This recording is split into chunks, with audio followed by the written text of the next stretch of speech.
नयन्ति गृहे गृहे दीयतां दीयतां दातुम् अन्यथा मादृशी भवे। आप सब इतना ध्यान में रखिएगा, कविंग जी महाराज कहते हैं कि याचना करने वाला याचना नहीं करता है। भिखारी आपके दरवाजे पर आया, कटोरा फैलाया, जयराम जी की गाया, वो भिक्षा नहीं मांग रहा है तो क्या कर रहा है? आपको ज्ञान दे रहा है। क्या ज्ञान दे रहा है? दीयताम दातुम्। अरे भैया हमको भिक्षा दीजिए, हमको भिक्षा दीजिए। आप कहोगे क्यों भिक्षा दें? तो भिखारी कहता है अगले जन्म में आपको कटोरा ना उठाना पड़े, इसलिए हम कटोरा उठा के तेरे दरवाजे पर आए। इसलिए भिखारी को अवश्य ही दान करना चाहिए। और श्रुति तो ये कहती है, आप सब थोड़ा ध्यान में रखिएगा, सतम विहाय भुक्तव्यम। 100 काम हो तो सबसे पहले सब काम को छोड़ करके भोजन करिए। सतम विहाय। अच्छा मैया तुहार हम टोपी आज भूल गए, हम डरा गए नहीं तो के देखी हम सोचनीय गड़िया में बाग कुछ हो रही आई, देखो दूसरा आ गया। भूलने के फायदा वापस नहीं मांगू। हाँ तब पहना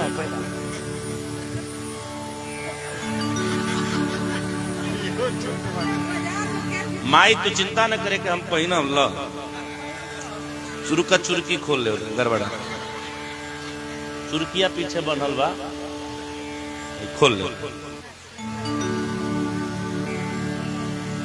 अरे माई हम तार बेटे हैं, हमको है माना, तू ये तो जान के तू टेपू देते। माई के लिए जरा आप सब ताली बजा के स्वागत करिए।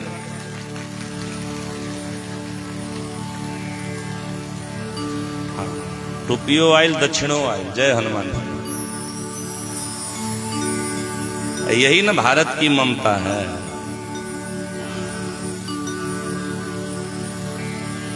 आज बढ़िया आएगा और क्यों देवल चाह दे सकेला, हमने झोली खली है। माई अगलो साल यह के पहिना, तू चिंता न करिए। हाँ अच्छा,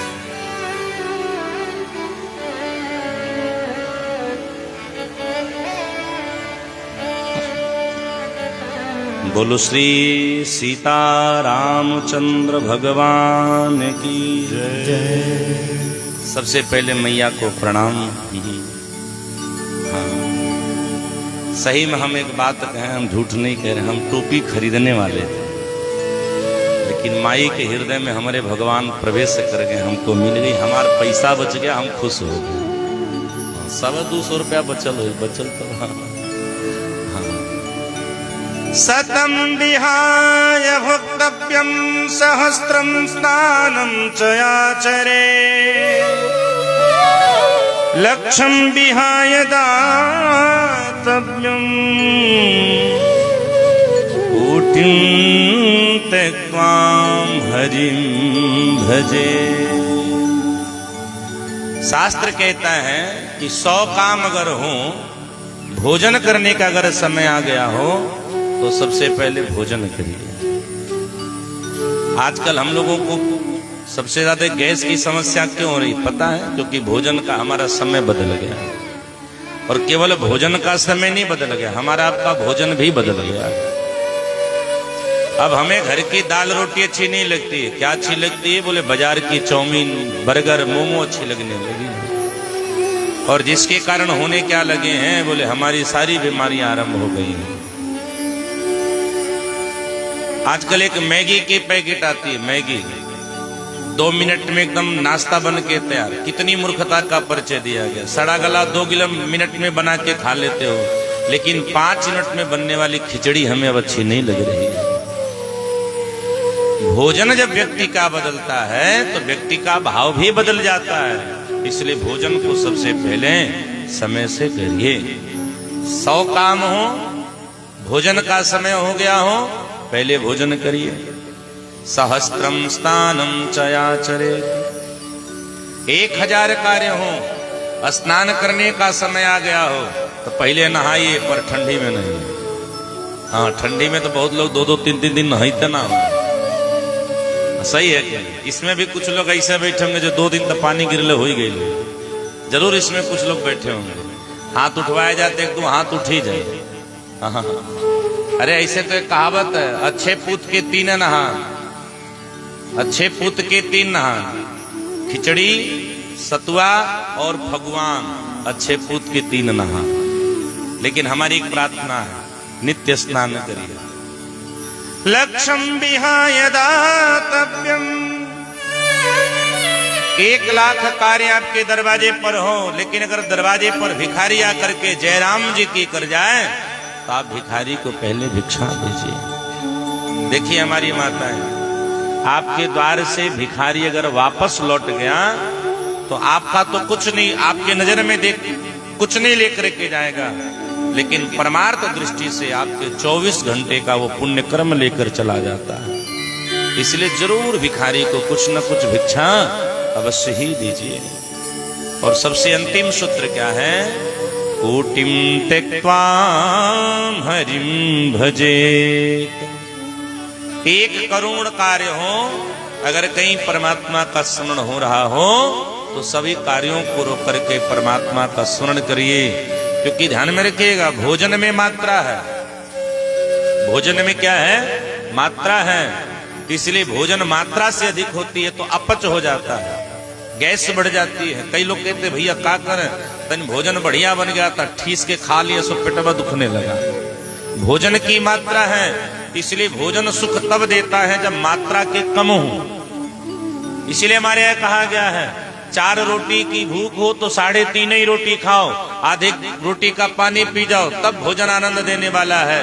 लेकिन भजन की मात्रा नहीं है। भोजन और भजन दोनों एक ही सूत्र हैं, लेकिन भोजन में मात्रा छुपा है, इसलिए हर बार भूख लगती है।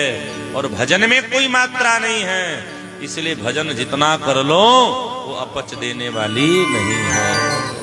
भजन तो खूब करते हैं कि सर्वस दान दीन है सबका हूँ, सर्वस दान दीन है सबका हूँ।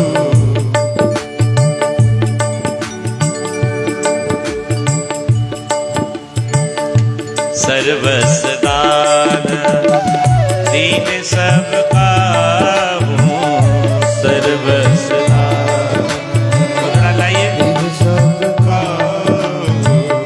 जेहि पावरा खा नहीं पाऊं, जेहि पावरा खा नहीं पाऊं। सर्वस दान दीन सबका हूँ, सर्वस दान दीन सबका हूँ। जेहि पावरा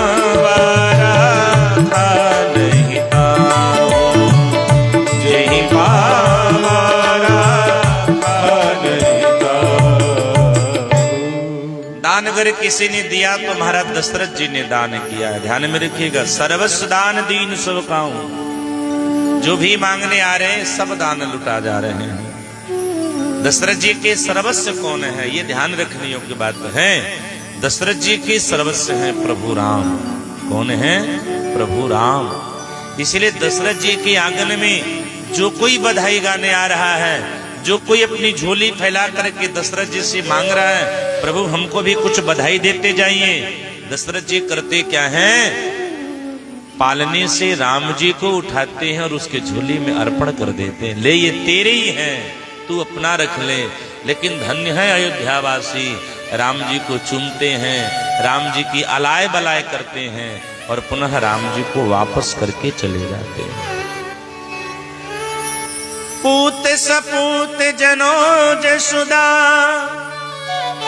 इतनी सुन के वसुधावन दौरे। देवन के आनंद भयो, घनश्याम कुबेरहु की मति बोरी, कि देखत मोहि लुटाय दियो, न बची बछियान छछियान पिछोरी। एक दूसरे द्वापर में नंद बाबा के जब यहाँ लाला का अवतार हुआ था तो नंदराय जी भी खूब दान करते हैं, लेकिन नंदराय जी के दान में कुबेर जी तो पागल हो गए, लेकिन इनके दान में कोई पागल नहीं हुआ। क्यों? क्योंकि सबने राम जी को पा लिया।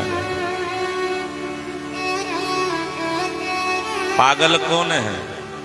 पागल का सीधा साधा अर्थ है जो भक्ति में गल गया हो वही पागल है।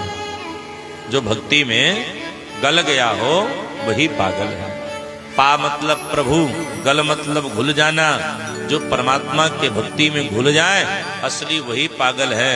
तो भैया अयोध्यावासी पागल की भांत राम जी के दर्शन को करते हैं। अरे राजा घर सुंदर पलनवा, अरे राजा घर सुंदर पलनवा, पलनवा में लाल झूल सखिया। राजा घर सुंदर पलनवा, पलनवा में लाल झूल सखिया। राजा घर सुंदर पलनवा, पलनवा में लाल झूल सखिया। राजा घर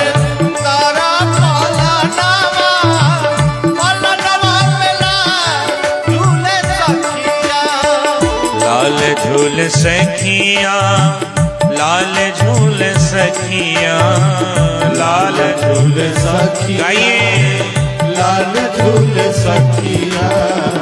एक मिनट, आप सब ऐसा मानो कि आपके ही आंगन में राम जी पालने में झूल रहे हैं। इसी भाव में गाइए, ये बड़ा मनोहारी पद है। लाल झूल सखिया, लाल झूल सखिया, लाल झूल सखिया, लाल झूल सखिया। राजा घर सुंदर पलनवा, पलनवा में लाल झूल सखिया।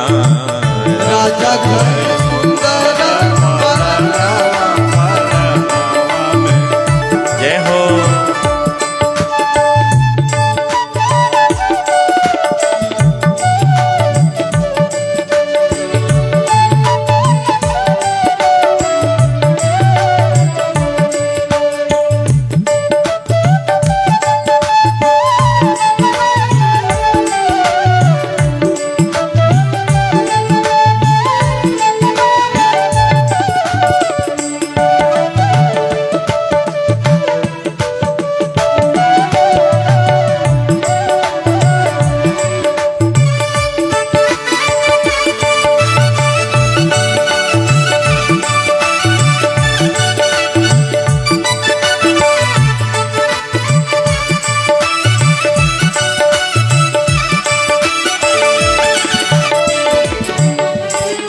चारों लाल झूले सब जननी झुलावे।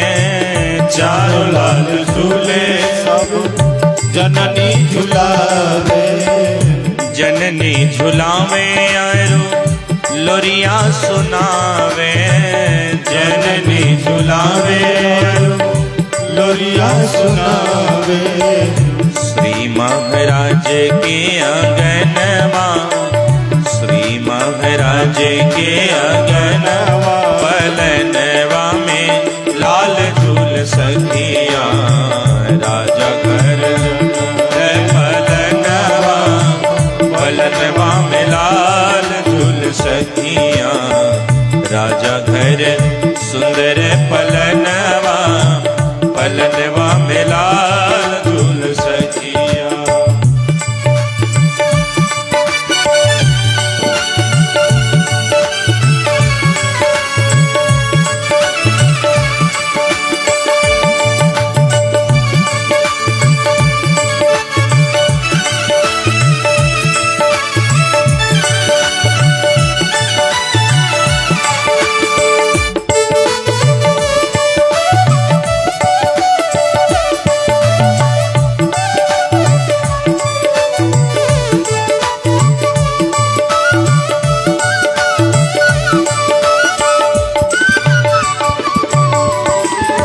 संगे सखी सब हिल मिल गावे, संगे सखी सब हिल मिल गावे, गोदियां उठावे कबहू पलना झुलावे, गोदिया उठावे कबहू पालना झुलावे।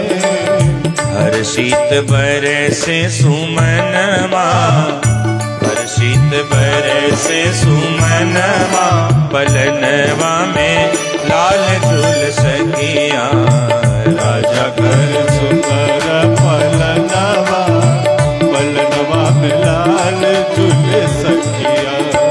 राजा घर सुंदर पलनवा, पलनवा में लाल झूल सखिया, राजा घर सुंदर पलनवा, पलनवा में लाल झूल सखिया। श्रीमान दशरथ जी महाराज बड़े प्रमुदित हैं। गोस्वामी तुलसीदास जी महाराज कहते हैं कि अवधपुरे सो हैं यही भांति, प्रभु ही मिलन आई जनु राती। दिन में ही रात हो गई। क्यों रात हो गई पता है आपको? इतने अगरबत्ती जलाए गए, इतने धूप बत्ती जलाए गए कि उनके धुएं से ही ठीक दोपहरिया में रात जैसा आनंद हो गया। अच्छा एक बात ध्यान से सुनिएगा, कृष्णावतार में कुबेर जी रो रहे थे और रामावतार में भगवान सूर्य रो रहे हैं, रात्रि रो रही, क्षमा करना। कृष्णावतार में कुबेर जी महाराज रो रहे हैं और रामावतार में चंद्रमा देवता जोड़ जोड़ से रुदन कर रहे हैं। भगवान बोले हमारे जन्म से तुमको दुख हो रहा है जो तुम रो रहे हो। चंद्रमा ने कहा नहीं, दुख तो नहीं हो रहा है, पर एक दुख हो रहा है। क्या? हम आपसे मिल नहीं पा रहे हैं। अरे भाई सब लोग आपके यहां गए हैं हाजिरी लगाने, हम आपके यहां नहीं आ पाए इसलिए हमको दुख है। राम जी बोले तो आओ, तुम भी हाजिरी लगा के चले जाओ। चंद्रमा ने काम कैसे जाए प्रभु, जब तक सूर्य नहीं जाएंगे तब तक हम आएंगे नहीं।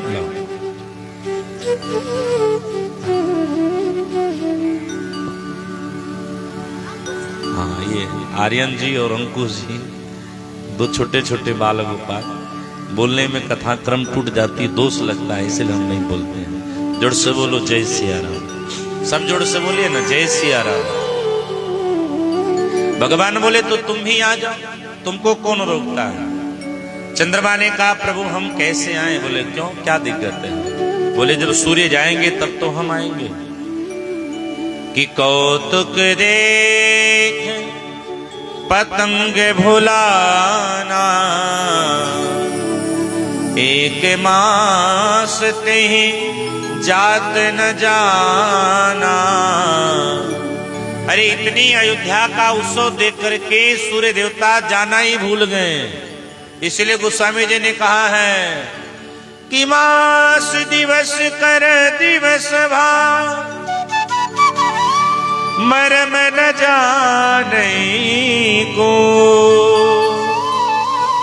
अरे रथ समेत रवि था कयूं, निशा कवन विधि हो।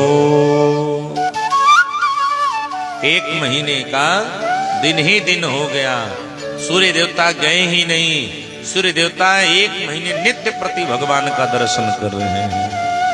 तात्पर्य ये नहीं है कि सूर्य देवता नहीं गए, ध्यान में रखिएगा। आप सबके जीवन में, हमारे भी जीवन में जब खुशी आती है तो समय का भान नहीं लगता है। जैसे आप लोग बैठ के कथा का आनंद ले रहे हैं, 2 घंटा 2.5 घंटा कब बीत जा रहा पता ही नहीं चल रहा, ये खुशी का उत्सव। लेकिन जब जीवन में विपत्ति होती है तो आधा घंटा भी बड़ा ज्यादा समय लगने लगता है। इतनी अयोध्या में उत्साह था कि सूर्य देवता अपना भूल गए कि एक दिन हो रहा है कि एक महीना हो गया। सूर्य देवता मार गई, भूल गए। आज भी हमारे अयोध्या के दक्षिण दिशा में एक नगर है जिस नगर का नाम है दर्शन नगर। आज भी दर्शन नगर में सूर्य कुंड बना है। सूर्य देवता अपने रथ के साथ वहीं रुके गए। भगवान ने कहा चिंता मत करना, हम भी तुमको अपना स्वीकार लेंगे। तुम नहीं आ पाए तो क्या हुआ? अरे अगला अवतार जो मेरा होगा वो रात्रि कालीन में होगा। ये अवतार सूर्य कुल में हुआ है, इसलिए सूर्य बलि हैं। अगला अवतार चंद्रमुकुल में होगा, तुम बली रहना, यहां 1 महीना ये नहीं जा रहे, तुम वहां 2 महीने मत जाना। चंद्रमा ने कहा नहीं साहब, इतनी प्रतीक्षा हम नहीं कर सकते। तब भगवान कहते चिंता मत करो, हम तुमको वचन देते हैं, आज के बाद जो भी दुनिया हमारा नाम लेगी, हमारे नाम के बाद तुम्हारा नाम अवश्य ही लेगी। और तभी से परमात्मा का नाम पड़ गया। बोल श्री रामचंद्र भगवान की। चंद्रमा को भगवान ने अपने पास जोड़ लिया है, चंद्रमा भी प्रसन्न हो गए। ये कथा कह कौन रहे, ध्यान में रखिएगा, हमने कल बताया ये कथा भगवान भोलेनाथ ने मैया पार्वती को सुनाना आरंभ किया है। भोलेनाथ जी अपनी चोरी बता रहे हैं। भोलेनाथ जी कह रहे देवी ये बात हम किसी से कहे नहीं है, पर तुम भगवान की अनंत प्रिया हो, इसलिए बात मैं तुमसे कह रहा हूं। एक बार हम भी चोर बन गए। हाँ, भोले बाबा भी चोर बन गए। मैया ने कहा आप चोर? बोले हम अकेले थोड़ी ना बने थे, हमारे साथ तो काक भुसुंडी जी भी थे, हम अकेले नहीं गए थे, हमारे साथ श्रृंगी भृंगी भी गए थे। हाँ, हम अकेले कदापि नहीं जा सकते। सत्संग की बात कभी झूठी नहीं होती, ध्यान में रखना। किसी नगर में चोरों की टोली जा रही थी चोरी करने के लिए। एक नया नया लड़का उन चोरों की टोली में सम्मिलित हो गया, बोला हम भी चोर बनेंगे। चोर के सरदार ने कहा पहले चोरी से पहले तुमको ट्रेनिंग देना पड़ेगा। कोई नौकरी पर जाता है पहले ट्रेनिंग देना पड़ता है ना, उसने कहा पहले तुमको ट्रेनिंग देना पड़ेगा। चोर का सरदार आगे आगे चल रहा था, जैसा जैसा कर रहा था वैसा वैसा चोरी लोग कर रहे थे। एक दिन चोरों की टोली चोरी करने जा रही थी तो रास्ते में भगवान शिव का मंदिर मिला। शिव मंदिर के पास हमारे जैसा कोई पागल पंडित कथा कह रहा था। तब माइक वाइक नहीं लगे थे, पंडाल के सामने मार्ग था।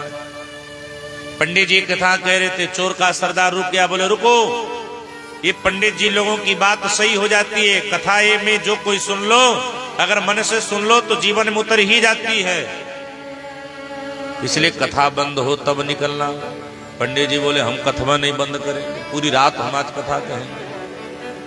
चोर के सरदार ने देखा आधा घंटा 1 घंटा हो गया, पंडित जी कथे नहीं बंद कर रहे, तो चोर के सरदार ने कहा हमारी युक्ति सुनो, कान में उंगली लगाओ और आरा रा रा कहते भग पड़ो, सामने से गुजरो, पंडित जी अपने आप कथा रोक देंगे। चोर के सरदार ने अपने कान में उंगली लगाई और कहा आरा रा रा करते भग पड़ा। पंडित जी रुक गए, आगे गया, कहा युक्ति काम आ गई, आओ सब एक एक करके सब आने लगे। जो नया वाला जिसकी ट्रेनिंग चल रही थी, आज उसकी ट्रेनिंग का फाइनल दिवस था, एकदम अंतिम दिन था, एकदम बेचारा सामने हो गया। वो रुका है, अब हम क्या करें? पंडित जी सोचे अब कोई आवे जावे, हमारी कथा नहीं रुकेगी। सरदार ने कहा कान में उंगली लगाओ, आओ। इसने कान में उंगली लगाया और आरा आरा कहते जब भागा, अचानक इसको ठेस लग गई, नीचे गिर गया, कान से उंगली निकल गई और पंडित जी उसी समय बोल पड़े सत्य बोलो प्रिय बोलो। उसके कान में यही बात चली गई, सत्य बोलो प्रिय बोलो। अब पंडित जी चोर के पास गया, माथा पीटने लगा, बोला अब तो हमको लग गई कथा। बोले क्या हुआ? पंडित जी बोल दिए सत्य बोलो प्रिय बोलो। सरदार ने कहा ये पंडित जी लोग मूर्ख बनाते हैं, कोई सत्यवत्य नहीं है, चलो चोरी करने। लेकिन इसके दिमाग में सत्य बोलो घर कर गया। ध्यान में रखिएगा, सत्संग का लाभ क्या है आप सबको मैं निवेदन कर रहा हूं। आज इन सबने डिसाइड किए कि आज हम लोग राजा के ही दरबार में चोरी करेंगे। तो सारे चोर पीछे से जाकर के सेम काट रहे हैं। ये मेन दरवाजे पर चला गया, लगा दरवाजा खटखटाने। रात के 12 बजे अंदर से दरबार ने आवाज लगाई, कौन हो? कथा की बात इसको याद आ गई। इसने कहा सत्य बोलना चाहिए। इसने कहा हम चोर हैं। दरबारी जो था वो सोचा कि लग रहा है महाराज का कोई गुप्त दूत है, कोड वर्ड है ये। दरवाजा खोल दिया, अंदर गया। जो मिलता था, कौन हो? चोर हैं। कहां जा रहे हो? चोरी करने जा रहे हैं। कोई नहीं रोका। लोग जाने लग रहा कोई विशेष दूत है। अरे कोई चोर कहेगा हम चोर हैं, चोरी करने जा रहे हैं? किसी ने नहीं रोका। अंदर गया, रानी का 9 लखा हार उठाया, लेकर आया आराम से। लोग पूछते थे क्या लेकर के जा रहे हो? अरे चोरी करके लेकर के जा रहे हैं। किसी ने नहीं रोका। सरदार बोला तू कैसे चोरी किया? बोला महाराज हम समन्वय से जाके चोरी कई के चले हैं। सरदार ने कहा किसी ने रोका नहीं। बोले महाराज मिले तो बहुत लोग थे, लेकिन हम सबसे कहे हम चोर हैं, चोरी करने जा रहे हैं, कोई हमको रुकवे नहीं किया। ये कथा का प्रभाव है। सुबह हुआ, जब रानी स्नान की और जब श्रृंगार करने लगी तो 9 लखा हार चोरी। अब तो हल्ला हो गया, चोरी है गई, चोरी हो गई। अब तब सैनिकों को पता चला भैया उरतिया में सहियन का चोर था। राजा ने कहा नगर में जितने चोर हैं सबको बुलाओ। सारे चोर बुलाए। राजा ने कहा जो सही सही बता देगा कि चोरी किसने किया है उसे उचित इनाम मिलेगा। अगर हम पता लगवा देंगे तो हम दंड देंगे। अब तो चोर का सरदार कांपने लगा, ये हो न झूठ बोल दे, ये हो न ये सही बोल दे। चोर की सरदार उसकी पांव पकड़ करके कहने लगा भैया झूठ बोलना एकदम तुम उठना नहीं। लेकिन इसके दिमाग में कथा की बात आ गई थी, नहीं हमको जब बोलना है तब सत्य बोलना है। इसने धीरे से हाथ उठाई। राजा की नजर पड़ी। बोले तुम हो? बोले हाँ हम हैं। चोरी तुमने की है? बोले हाँ महाराज हमने चोरी की है। कैसे कैसे तुमने चोरी की? बोले महाराज हम एकदम सीधे दरवाजे से सामने गए थे। राजा ने कहा किसी ने तुमको रोका नहीं? बोले महाराज बहुत लोग मिले पर हमको किसी ने नहीं रोका, पर पूछा सबने था, हमने सबसे बताया था हम चोर हैं, चोरी करने जा रहे हैं। राजा उसकी ईमानदारी पर इतने प्रसन्न हो गए कि राजा ने इनाम में उसे 9 लखा हार भी दे दिया और अपना मंत्री भी बना दिया। राजा ने कहा ये जब बीच सभा में अपना गुनाह कबूल कर रहा है मतलब ये जीवन में कभी अपराध नहीं कर सकता है। शास्त्र कहता है कि जीव अगर भगवान की कथा को अनन्य भाव के साथ श्रवण करे तो यम की नगरी में जब हो जाएगा तो सबसे सीना तान करके ठोक करके कहेगा हम भगवान के हैं, हम भगवान के हैं। और यमराज में भी सामर्थ्य नहीं उस जीव को पकड़ सके। यमराज को उसका सम्मान करना ही पड़ेगा। और एक कहानी चोरी, और एक कहानी चोरी, सुन गिर जाती दृढ़ मत तोरी, सुन गिर जाती दृढ़ मत तोरी। काके भुसुंडे संग हम धो, काके भुसुंडे संग हम धो, मनुज रूप जा नहीं नहीं को, मनुज रूप जा नहीं नहीं को। और एक कहूं निज चोरी। भगवान भोलेनाथ जी कहते हैं हे पार्वती जी अपनी हम चोरी तुमसे कह रहे हैं। ये बात हमने किसी को नहीं बताया, ये बात मैं आज पहली बार मैं तुमको बता रहा हूं। एक बार मैं और काक भुसुंडी जी भगवान के दर्शन की इच्छा से पंडित बन करके पधारे हैं। परम पूज्यपाद श्री भक्त नारायण दास भक्तमाली जी महाराज एक बड़ी प्यारी पंक्ति लेकर करते हैं कि आज अयोध्या की गलियों में नाचे जोगी मतवाला, अलख निरंजन खड़ा पुकारे देखूंगा तेरो लाला। पर भैया पंडित जी बन करके गए हैं, दर्शन करने जा रहे हैं, पर राजाओं के यहाँ स्त्रियों का जो भवन है वहां सबका प्रवेश नहीं हो सका। इसलिए दासियों ने बाबा को दुदकार करके भगा दिया। बोले भागो यहां से। भोलेनाथ जी जब भीड़ में घुसना चाहते थे तब लोग भगा देते थे। काक भुसुंडी जी ने कहा बाबा ये अयोध्या है, यहाँ सबकी पूछ नहीं होती है। भोलेनाथ जी ने कहा सुनो चलो हम दूसरी उपाय लगाते हैं। तो भोलेनाथ जी क्या बन गए? बोले मदारी बन गए। क्या बन गए? मदारी बन गए। लगे डमरू डम डम डम डम डम डम बजाने। और जैसे डमरू बजाते हैं वैसे सारे बच्चे चले आते हैं। तो मदारी के बाद भोले बाबा क्या बने? बोले पक्को पंडित बन गए। एक नंबर के पंडित बन गए। भस्म तो पहले ही से लगाए थे, खूब दिव्य पंडित जी बन गए। अयोध्या के जो छोटे छोटे बच्चे थे उन बच्चों को अपने पास बोला इधर आओ। कहा घुसुंडी जी पकड़ पकड़ करके ला रहे, तुम सब इधर आओ। हाँ बताइए। बोले लाओ तुम सबका हम भाग्य देखते हैं। भोले बाबा लगे हाँ तो देख रहे, तेरी मम्मी का ये नाम, तेरे पापा का ये नाम, तू ये खाया था, तू ये चोरी किया था, अब बाबा से क्या छुपा है? भोलेनाथ जी एकदम भूत भविष्य वर्तमान जब सब सही सही लगी बताने, बच्चों ने कहा हो तू रुको, गजब को पंडित आए हो। सारे बच्चे दौड़े दौड़े अपनी मैया के पास, मैया भूत भविष्य वर्तमान जानने वाला एक अच्छा पंडित सरयू जी के किनारे बैठा है। अरे मैया हम चाह रहे हैं दशरथ के जो लाला हैं उनका भाग उनसे दिखलाएगा। माताओं के बात जम गई। माताओं ने कहा जाकर के कौशल्या जी से, मैया ज्योतिषी आयो हैं, हाथ दिखलाने में ही भलाई है। मैया बोली तो ठीक है, बुलाओ ज्योतिषी। काकभुसुंडी जी के साथ भगवान भोलेनाथ जी गए, लेकिन अंदर से एक सूचना आई, कितने पंडित हैं? 2। मैया ने कहा एक ही जाएगा। अब तो काकभुसुंडी जी कह रहे हमको जाने दो। भोलेनाथ जी बोले अरे हमको जाने दो। गुरु चेला में ही लड़ाई हो गई।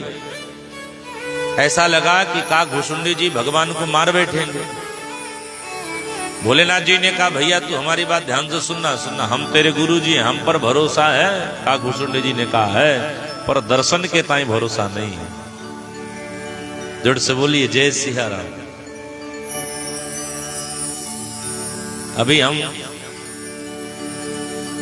पिछले सत्र में, पिछले साल 2024 में नेपाल राष्ट्र की हम लोग यात्रा पर गए थे। वहां मुक्तिनाथ भगवान का स्थान है, आप सब एक बार जरूर जाइएगा। मुक्तिनाथ में भगवान बड़ी ही सुंदर तपस्या के साथ बैठे हैं और मुक्तिनाथ जी के ऊपर दामोदर कुंड है जहां श्री सालग्राम भगवान प्रकट होते हैं। यद्यपि दामोदर कुंड सब नहीं जा सकता, पर मुक्तिनाथ तो आप सब जा ही सकते हो। काली गंडकी नदी को पार करके जाना पड़ता है। वहां इतनी भीड़ थी। हमारे जो गुरु जी हैं दुबले पतले एकदम, हम उनके चेला हैं, हमारा शरीर उनका शरीर 2 मिलाइए तो हम अकेले हैं। अब सोचो हमारे गुरु जी कितने सुंदर होते हैं, एकदम बेचारे दुबले पतले हैं। और जो पक्का साधु होता है एकदम सरल होता है बेचारा। तो हम लोग तो अपना देह यूं हाईवे करके भीड़ में घुस जाकर दर्शन कर लेते थे, पर महाराज जी दर्शन नहीं कर पाए। हमारे गुरु जी 2 बार घुसे प्रयास किए, पर दोनों बार दर्शन नहीं कर पाए। हमारे गुरु जी बोले हम इतनी दूर से आए हैं, दर्शन नहीं हो पा रहा है। तो हम 2-3 गुरु भाई थे, हम लोग बोले हम लोग उपाय जो लगाते हैं आप चलिए तो हम दर्शन कराए।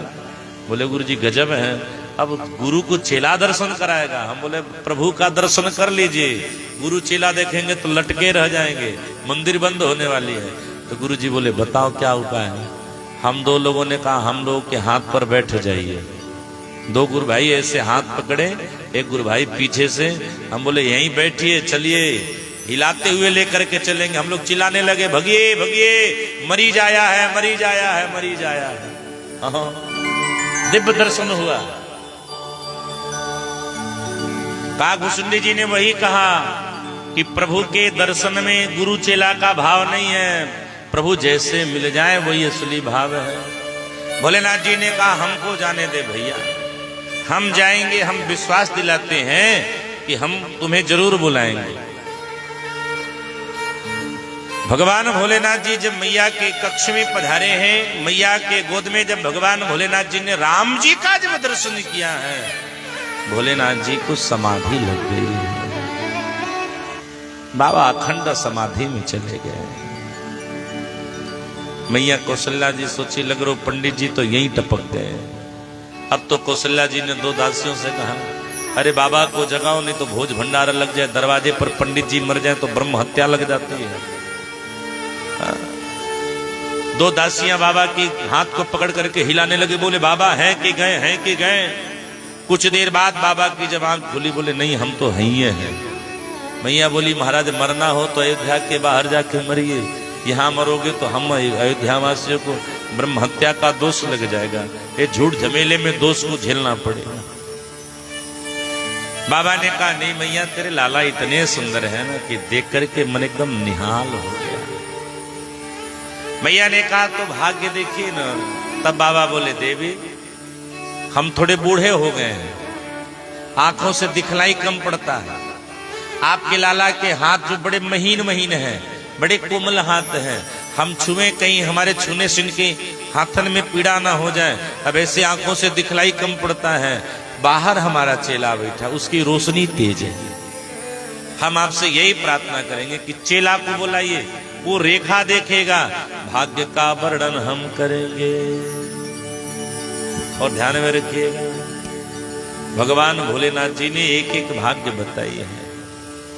बाबा भोलेनाथ जी ने ही कहा है कि मैया कौशिक ऋषि आएंगे। भाई क्यों के घर बेटा बेटी हो गए तो माताओं को पतोह की चिंता बहुत पहले हो जाती है। गलत की सही? 5 साल के लड़का होकर तब समाई सब पतोह ही चिंता शुरू कर देती है। मैया कौशल्या ने उसी दिन कहा इनका विवाह होगा कि नहीं होगा, जरा बताइए। सारी जब बात बताई है तब भोलेनाथ जी ने कहा मैया तो चिंता मत करना, एक कौशिक ऋषि आएंगे और उनके साथ जब आपके लाला अकेले जाएंगे तो साथ में दुल्हनियां लेकर के आएंगे। इसीलिए यहां हम आपको सउदाहरण बताते हैं। इसीलिए विश्वामित्र जी जब महाराज अयोध्या आए हैं, राम जी को जब मांगने लगे हैं, दशरथ जी को पीड़ा हुई है पर कौशल्या को नहीं हुई है। क्यों? क्योंकि कौशल्या को पहले से पता था राम जी जाएंगे तब पतो हुआ है। विवाह के बाद वन की लीला करनी है। मैया ने कहा आगे की भाग बताइए। बाबा ने कहा ये भाग मैं नहीं बताऊंगा, फिर कभी आएंगे हम तब बताएंगे, क्योंकि अभी तक यही की भाग लिखा है। खूब न्यू छावरी लेकर के पधारे हैं। पूज्य चरण श्री गोस्वामी तुलसीदास जी महाराज ने बड़ा अद्भुत लेख किया है। एक प्रार्थना सभी से है, बेटे का जब जन्म होवे या बेटी का जब जन्म होवे तो माता पिता को अधिकार नहीं है नाम रखने का। और जन्म लेते कभी भी बेटा व बेटी का नाम नहीं रखना चाहिए। हमारे यहाँ ये संस्कार पद्धति कही गई है। हमारे यहाँ बेटे व बेटी के मुख में पहली बार अन्न कब देना है इसका भी मुहूर्त होता है। जैसे हम लोग अन्नप्राशन कहते हैं। अन्नप्राशन के बाद नामकरण की क्रिया होती है। यहाँ तो सब ठूसम ठूस चालू हो जाता है। जैसे बेटा की कहां कहां सुनाई पड़ा वैसे अपने अपने लोग नाम रखने लगते हैं। लेकिन ध्यान में रखिएगा, माता पिता को, माँ को जन्म देने का अधिकार है, पिता को पालन करने का अधिकार है, पर नाम रखने का अधिकार नहीं है। नाम रखने का अधिकार किसको है? बोले नाम रखने का अधिकार कुल गुरु को है, अर्थात तो पुरोहित को यह अधिकार है। कछुक दिवस बीते एहि भांति, कछुक दिवस बीते एहि भांति, जात न जानिए दिन और राति, जात न जानिए दिन और राति, नाम करण कर अवसर जानी, राम करण कर अवसर जानी, भूप बोल पठ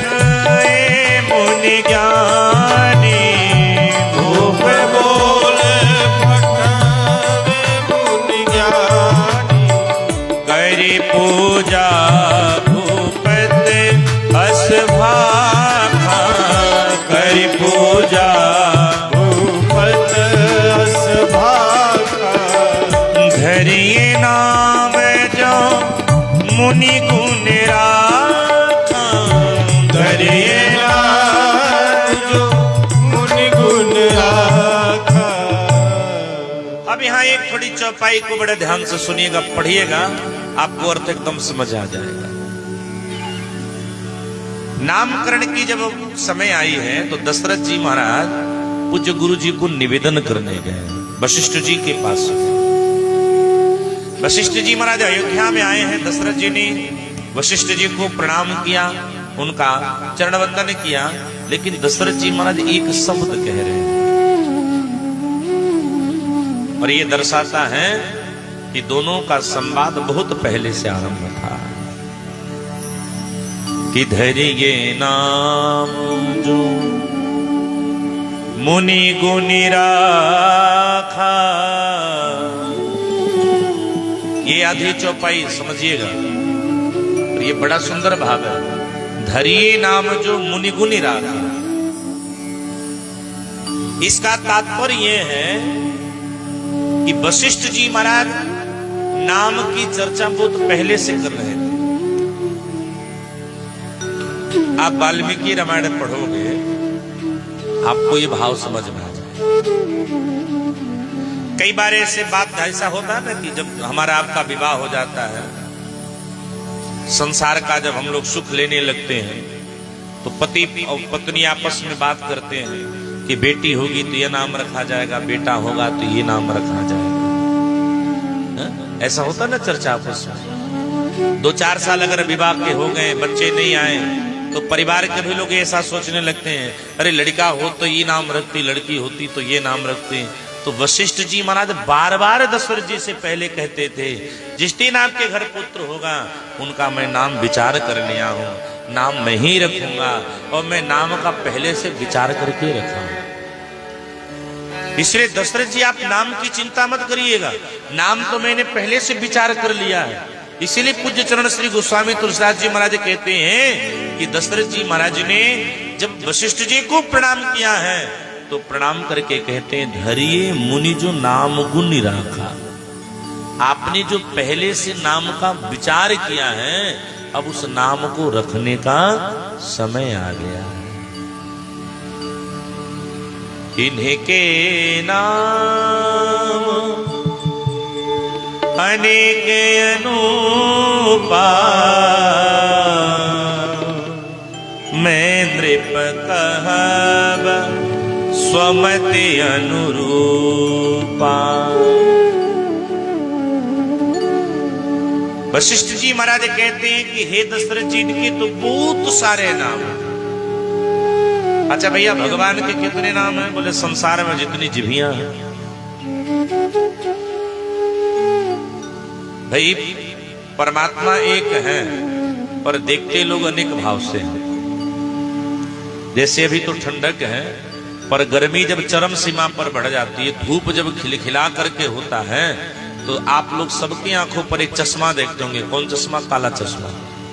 कोई काला लगाता है, कोई नीला लगाता है, कोई हरा लगाता है। तो चश्मे के शीशे के प्रभाव से जब कड़ाके की धूप में भी काला चश्मा होगा तो थोड़ी छाया नजर आती है, होती है कि नहीं? जैसा चश्मे का शीशे का रंग होता है, वैसे हमको दुनिया नजर आती है। ठीक परमात्मा भी वैसे ही है। जैसे इन आंखों पर रंग चढ़ा होगा, परमात्मा भी आपको वैसे ही नजर आए। परमात्मा मूलतः एक ही है, परमात्मा वस्तुतः सत्य ही है, लेकिन आपके आंखों पर भक्ति का अगर रंग चढ़ा है तो परमात्मा हर कण में नजर आएंगे।